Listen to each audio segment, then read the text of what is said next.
안녕하세요, 여러분. 우리가 지난 시간까지 우울증의 여러 가지 측면에 대해서 이야기를 했는데, 오늘부터는 우울증의 치료에 대해서 함께 이야기해 보려고 해요.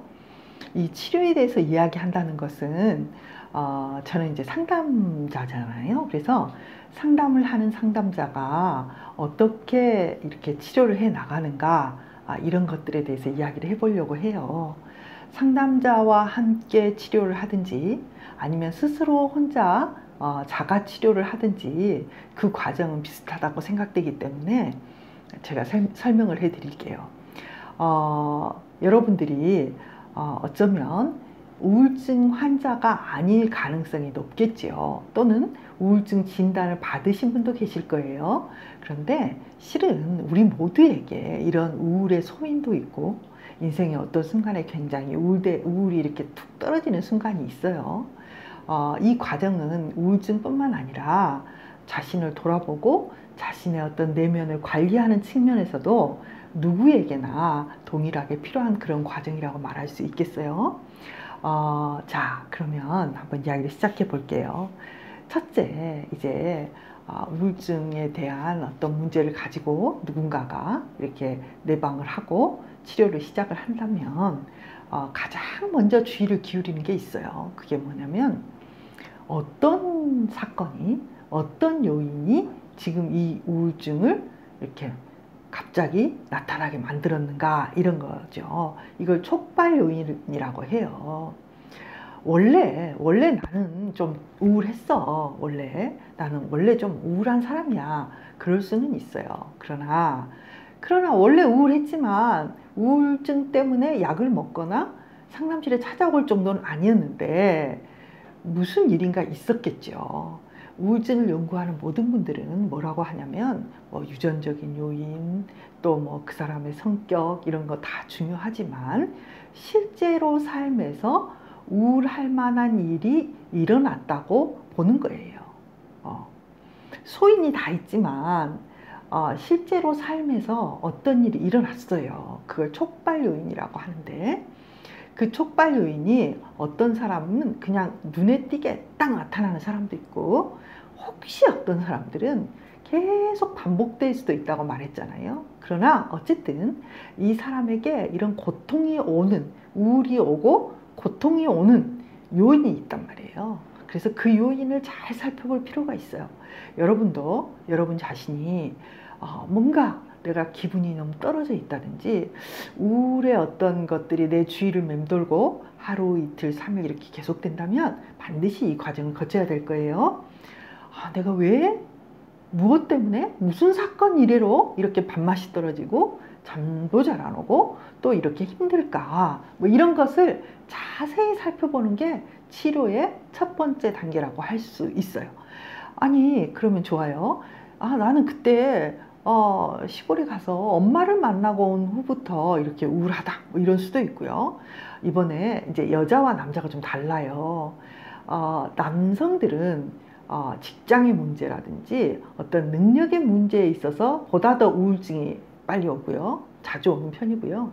여자들은 대인관계적인 문제에서 더 우울증의 요인이 많은 걸 볼 수 있어요. 그러니까 다르겠죠. 여자와 남자도 다르고 사람마다 다른데, 자, 그러면 첫째, 여러분들은 어떤 사건, 어떤 요인 때문에 내가 지금 근래 들어서 더 우울한가, 이걸 아주 자세히 살펴봐야 된다는 거예요. 자, 여러분은 어떤가요? 어떤 일이 있을 때 내가 좀 우울한 쪽으로 기울어지는가, 이걸 이제 살펴보는 거죠. 그래서 그걸 발견하는 게 아주 중요하고요. 그걸 관찰하고 평가하는 게 아주 중요해요. 그러면 이제 그 사건이 무엇인지 알았다. 그러면 그 다음에 어떻게 하느냐. 자, 이 사건에서 내가 왜 우울해질까? 실은 인생에는 많은 사건들의 연속이거든요. 그냥 나는 아무 일이 없은 지 1년 됐어, 이런 사람은 별로 없어요. 그냥 집안에만 앉아 있어도 마음에 폭풍이 치고 태풍이 불어요. 아무 일이 없어도 우리 마음속에는 태풍이 분단 말이에요. 그럴 수 있단 말이죠. 그런데 이제 이 사건이 뭔지를 알았어요. 그 다음에 할 일은 뭐냐면, 이게 어떤 주제와 관련이 있지? 이게 그 어떤 어렸을 때의 사건을 떠올리게 하는 거지? 또는 지금 여기 이 지점에서 이 사건에 대한 분노가 나 자신을 향하고 있는가? 그런 걸 살펴보는 거예요. 예를 들어서 뭐 친구들 모임에 갔는데 친구들 모임에서 우연찮게 이야기를 하다가 어떤 친구가 나에게 이렇게 비웃듯이 너는 참 이상한 말을 하고 그래? 뭐 이렇게 했다고 합시다. 그러면 아니 대화를 하다가 내가 나도 하고 싶은 말을 했는데 그 친구가 넌 참 이상한 말을 하고 그래. 그렇다면 그 말에 대해서 여러분은 혹시 자기를 비난하고 있지 않은가요?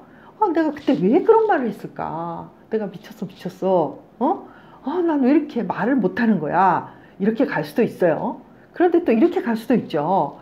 아니 내가 좀 이상한 말을 했다기로서니 걔는 왜 자기가 뭔데 나를 심판하고 내 말이 이러니 저러니 사람들 많이 모이는 데서 그렇게 말을 했지? 이렇게 갈 수도 있어요. 그런데 여러분은 어느 쪽이냐는 거죠. 대부분은 이 두 쪽을 다 생각하고 실은 이제 우리가 그렇잖아요.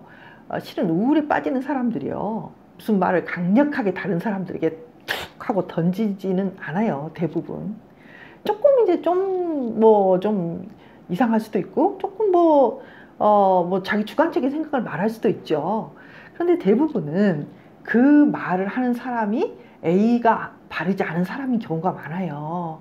아니 사람들이 있는데 이렇게 조금 좀 튀어나가고 조금 튀는 말을 했다 손 치더라도 그 사람에게 네가 왜 그런 말을 하냐 이런 식으로 말을 한다는 건 되게 A가 아니죠. 그러니까 무슨 말이냐면 이 상황에 있어서의 책임은 그 사람이 더 많을 수가 있어요. 그런데 우울한 사람은 어떠냐면 거기 그 자리에서 그 사람의 요인을 보지 않아요. 분노를 자기에게로 가져오죠. 계속 너는 왜 그랬니? 응? 또 어떻게 그렇게 말을 할 수가 있니?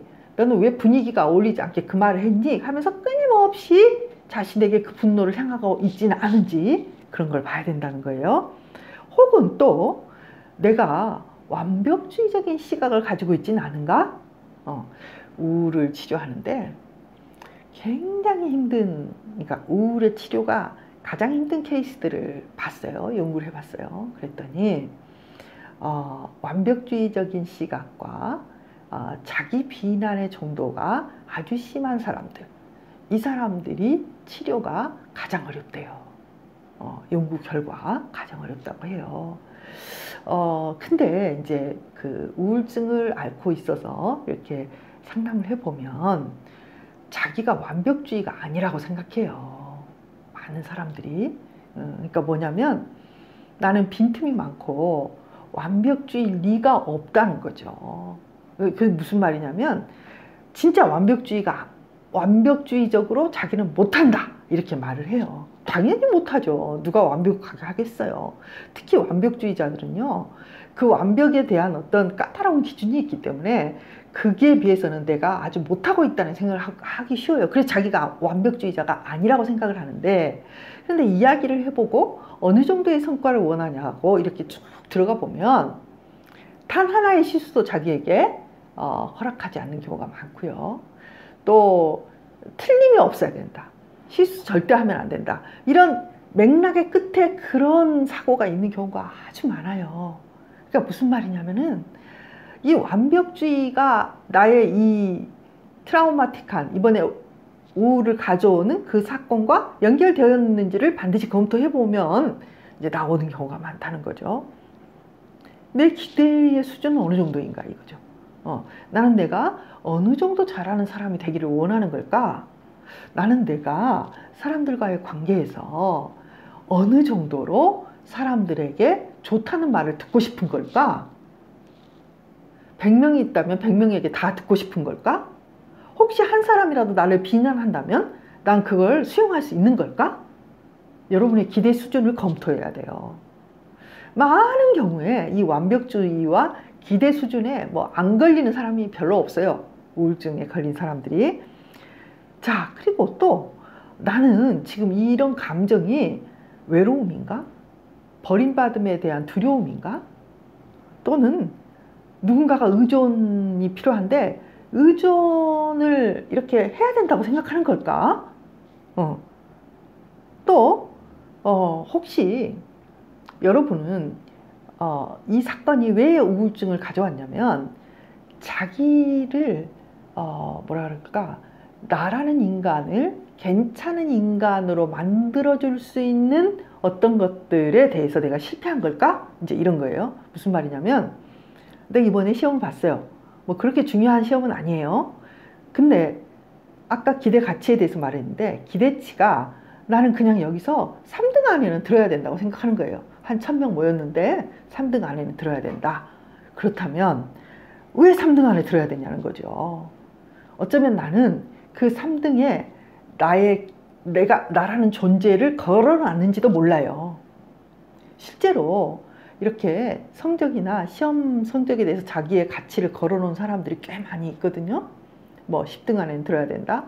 나 옛날에 1등 했으니까 1등을 해야 된다. 1등 하는 거 좋아요. 1등을 목표로 삼는 것도 좋아요. 그런데 1등에 자기의 존재감을 걸어놨다면 그 실패는 나의 우울을 가져올 수 있다는 거죠. 혹시 그러지는 않았는지. 또 나는 혹시 어떤 내가 굉장히 인정받고 싶어하는 타인, 그게 누군지도 여러분이 알아야 돼요. 그것도 여러분 잘 몰라요. 정말로 인정받고 싶어하는 그 사람에게 그걸 못했기 때문에 내가 그때 그렇게 우울해진 건가? 이런 것들을 한번 자세히 자기 자신을 살펴보라는 거죠. 자, 이번 시간에 여러분에게 제가 제시한 것은 2가지예요. 뭐냐면 첫째, 나의 이런 우울한 감정, 혹시 우울한 감정이 아니라도 좋아요. 여러분을 분노하게 했던 거, 여러분의 상태를 뭔가 이렇게 떨어뜨린 그것은 어떤 일인가? 이걸 발견해내라는 거죠. 2번째는 제가 계속 말했던 거, 도대체 그 일이 무엇이길래 나를 이렇게 우울하게 만드는 건가를 이렇게 하나씩 계속 살펴보는 거예요. 그러면 거기에 내 인생에서 나를 우울하게 만드는 가장 큰 주제, 가장 큰 어떤 요인을 발견할 수가 있어요. 그것이 인정받음인지, 그것이 완벽주의인지, 그것이 뭔지 여러분 스스로 좀 알아야 돼요. 그걸 발견해내는 것이 초기 상담에서도 아주 중요해요.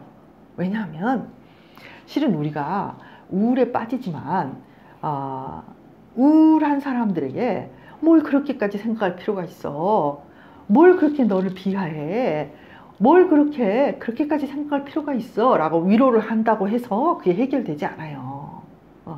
그러니까 또 하나 뭐 여러 가지가 또 있을 수 있지만 주요 몇 가지를 말씀드렸는데, 그 중에 이제 자기 비난, 내가 얼마나 나 자신을 비난하는가 또 봐야 돼요. 혹은 과도한 죄책감이 있지는 않는지도 좀 봐야 돼요. 그러니까 말하자면 사건은 하나인데 이 사건을 똑같이 A, B, C가 이런 사건 때문에 우울해진다 하더라도 그 속에 가면 주제는 전혀 다를 수 있다는 거예요. 좀 어렵죠. 그러나 여러분의 삶에 어떤 일이 생기고 내가 마음이 굉장히 고통스럽다면 이건 처음 똑같아요. 어떤 일 때문에 내가 이렇게 괴로운 건지, 그것이 나에게 어떤 의미를 주기에 나는 이렇게 고통을 당하는지를 발견하는 것이 이 치료에 있어서 굉장히 중요하다는 거죠. 이런 발견이 없이는 이 우울증의 치료를 시작할 수도 없고요. 실은 우울증뿐만이 아니라 내 마음을 관리하는 것도 안 되죠. 자, 여러분, 오늘 첫 번째 단계에서 이야기를 했어요. 자, 나는 도대체 왜 무엇 때문에 이렇게 우울해졌는가를 알아보는 거.